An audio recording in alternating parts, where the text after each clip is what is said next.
Part 1, Chapter 1 of 20,000 Leagues Under the Sea, an underwater tour of the world by Jules Verne, translated from the French by F. P. Walter, read by Michelle Fry, Baton Rouge, Louisiana. First part, Chapter 1, A Runaway Reef. The year 1866 was marked by a bizarre development, an unexplained and downright inexplicable phenomenon that surely no one has forgotten. Without getting into those rumors that upset civilians in the seaports and deranged the public mind even far inland, it must be said that professional seamen were especially alarmed. Traders, ship owners, captains of vessels, skippers, the master mariners from Europe and America, naval officers from every country, and at their heels the various national governments on these two continents were all extremely disturbed by the business. In essence, over a period of time, several ships had encountered an enormous thing at sea, a long, spindle-shaped object, sometimes giving off a phosphorescent glow, infinitely bigger and faster than any whale. The relevant data on this apparition, as recorded in various logbooks, agreed pretty closely as to the structure of the object or creature in question, its unprecedented speed of movement, its startling locomotive power, and the unique vitality with which it seemed to be gifted. If it was cetacean, it exceeded in bulk any whale previously classified by science. No naturalist, neither Cuvier nor Lacépède, neither Professor de Merel nor Professor de Quatrefages, would have accepted the existence of such a monster sight unseen, specifically unseen by their own scientific eyes. Striking an average of observations taken at different times, rejecting those timid estimates that gave the object a length of 200 feet, and ignoring those exaggerated views that saw it as a mile wide and 3 long, you could still assert that this phenomenal creature greatly exceeded the dimensions of anything then known to ichthyologists, if it existed at all. Now then, it did exist. This was an undeniable fact. And since the human mind dotes on objects of wonder, you can understand the worldwide excitement caused by this unearthly apparition. As for relegating it to the realm of fiction, that charge had to be dropped. In essence, on July 20th, 1866, the steamer Governor Higginson from the Calcutta and Bernash Steam Navigation Company encountered this moving mass 5 miles off the eastern shores of Australia. Captain Baker at first thought he was in the presence of an unknown reef. He was even about to fix its exact location, when 2 waterspouts shot out of this inexplicable object and sprang hissing into the air some 150 feet. So, unless this reef was subject to the intermittent eruptions of a geyser, the Governor Higginson had fair and honest dealings with some aquatic mammal, until then unknown, that could spurt from its blowholes waterspouts mixed with air and steam. Similar events were likewise observed in Pacific seas on July 23rd of the same year by the Christopher Columbus from the West India and Pacific Steam Navigation Company. Consequently, this extraordinary cetacean could transfer itself from one locality to another with startling swiftness, since within an interval of just 3 days, the Governor Higginson and the Christopher Columbus had observed it at 2 positions on the charts separated by a distance of more than 700 nautical leagues. 15 days later, and 2,000 leagues farther, the Helvetia from the Compagnie Nationale and the Shannon from the Royal Mail Line, running on opposite tacks in that part of the Atlantic lying between the United States and Europe, respectively signaled each other that the monster had been sighted in latitude 42 degrees 15 minutes north and longitude 60 degrees 35 minutes west of the meridian of Greenwich. From their simultaneous observations, they were able to estimate the mammal's minimum length at more than 350 English feet. Author's note, about 106 meters. This was because both the Shannon and the Helvetia were of smaller dimensions, although each measured 100 meters stem to stern. Now then, the biggest whales, those rorqual whales that frequent the waterways of the Aleutian Islands, have never exceeded a length of 56 meters, if they reach even that. One after another, reports arrived that would profoundly affect public opinion. New observations taken by the transatlantic liner Perrier, the Inman line's Etna running afoul of the monster, an official report drawn up by officers on the French frigate Normandy, dead earnest reckonings obtained by the general staff of Commodore Fitz-James aboard the Lord Clyde. In light-hearted countries, people joked about this phenomenon, but such serious practical countries as England, America, and Germany were deeply concerned. In every big city, the monster was the latest rage.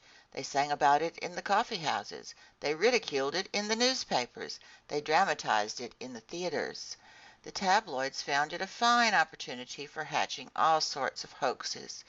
In those newspapers, short of copy, you saw the reappearance of every gigantic imaginary creature, from Moby Dick, that dreadful white whale from the high Arctic regions, to the stupendous kraken whose tentacles could entwine a 500-ton craft and drag it into the ocean depths. They even reprinted reports from ancient times, the views of Aristotle and Pliny accepting the existence of such monsters, then the Norwegian stories of Bishop Pontoppidan, the narratives of Paul Egide, and finally the reports of Captain Harrington, whose good faith is above suspicion, in which he claims he saw, while aboard the Castilian in 1857, one of those enormous serpents that until then had frequented only the seas of France's old extremist newspaper, the Constitutionalist. An interminable debate then broke out between believers and skeptics in the scholarly societies and scientific journals. The monster question inflamed all minds. During this memorable campaign, journalists making a profession of science battled with those making a profession of wit, spilling waves of ink and some of them even 2 or 3 drops of blood, since they went from sea serpents to the most offensive personal remarks. For 6 months the war seesawed. With inexhaustible zest, the popular press took potshots at feature articles from the Geographic Institute of Brazil, the Royal Academy of Science in Berlin, the British Association, the Smithsonian Institution in Washington, D.C., at discussions in the Indian Archipelago, in Cosmos, published by Father Moigno, in Petermann's Mitteilungen, German for bulletin, and at scientific chronicles in the great French and foreign newspapers. When the monster's detractors cited a saying by the botanist Linnaeus that nature doesn't make leaps, witty writers in the popular periodicals parodied it, maintaining in essence that nature doesn't make lunatics, and ordering their contemporaries never to give the lie to nature by believing in krakens, sea serpents, Moby Dicks, and other all-out efforts from drunken seamen. Finally, in a much-feared satirical journal, an article by its most popular columnist finished off the monster for good, spurning it in the style of Hippolytus repulsing the amorous advances of his stepmother Phaedra, and giving the creature its quietus amid a universal burst of laughter. Wit had defeated science. During the first months of the year 1867, the question seemed to be buried, and it didn't seem due for resurrection when new facts were brought to the public's attention. But now it was no longer an issue of a scientific problem to be solved, but a quite real and serious danger to be avoided. The question took an entirely new turn. The monster again became an islet, rock, or reef, but a runaway reef, unfixed and elusive. On March 5, 1867, the Moravian from the Montreal Ocean Company, lying during the night in latitude 27 degrees 30 minutes and longitude 72 degrees 15 minutes, ran its starboard quarter afoul of a rock marked on no charts of these waterways. Under the combined efforts of wind and 400 horsepower steam, it was traveling at a speed of 13 knots. Without the high quality of its hull, the Moravian would surely have split open from this collision and gone down together with those 237 passengers it was bringing back from Canada. This accident happened around 5 o'clock in the morning, just as day was beginning to break. The officers on watch rushed to the craft's stern. They examined the ocean with most scrupulous care. They saw nothing except a strong eddy breaking 3 cable lengths out, as if those sheets of water had been violently churned. The site's exact bearings were taken, and the Moravian continued on course apparently undamaged. Had it run afoul of an underwater rock or the wreckage of some enormous derelict ship? They were unable to say.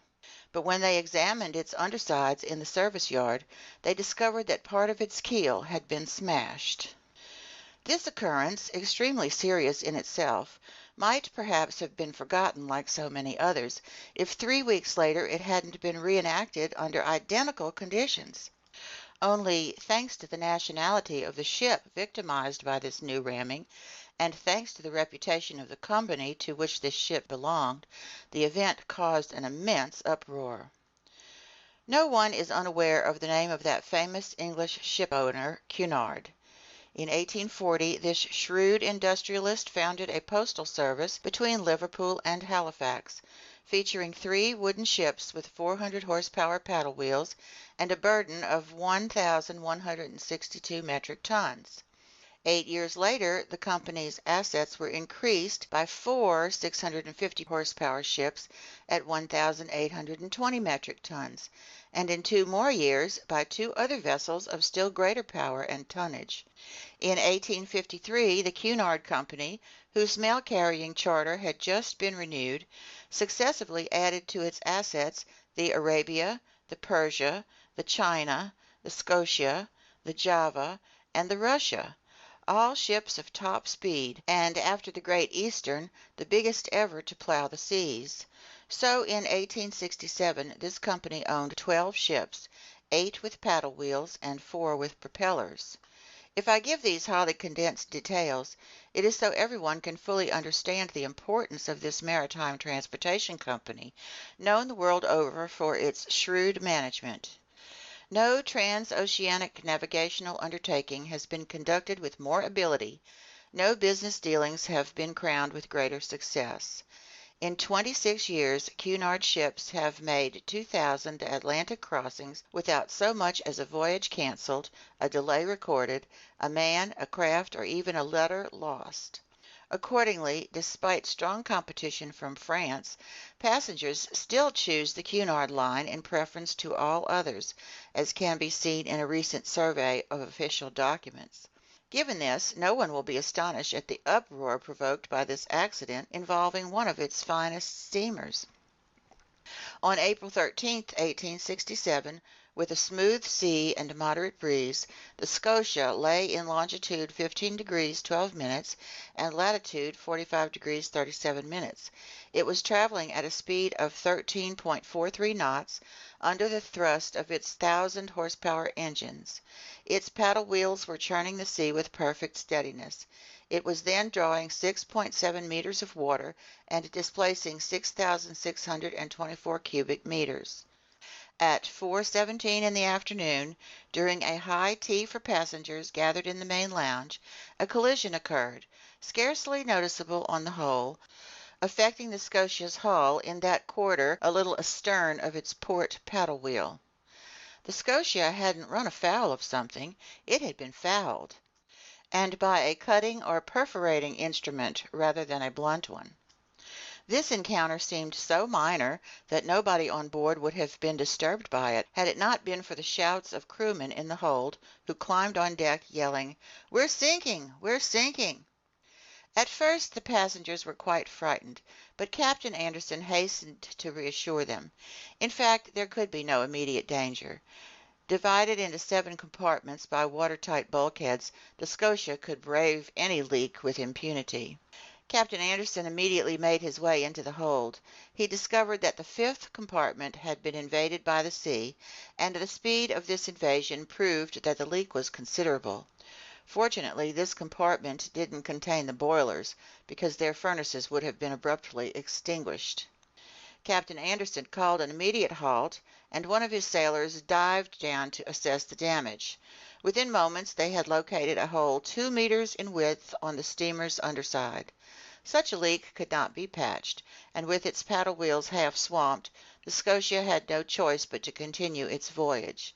By then it lay 300 miles from Cape Clear, and after 3 days of delay that filled Liverpool with acute anxiety, it entered the company docks.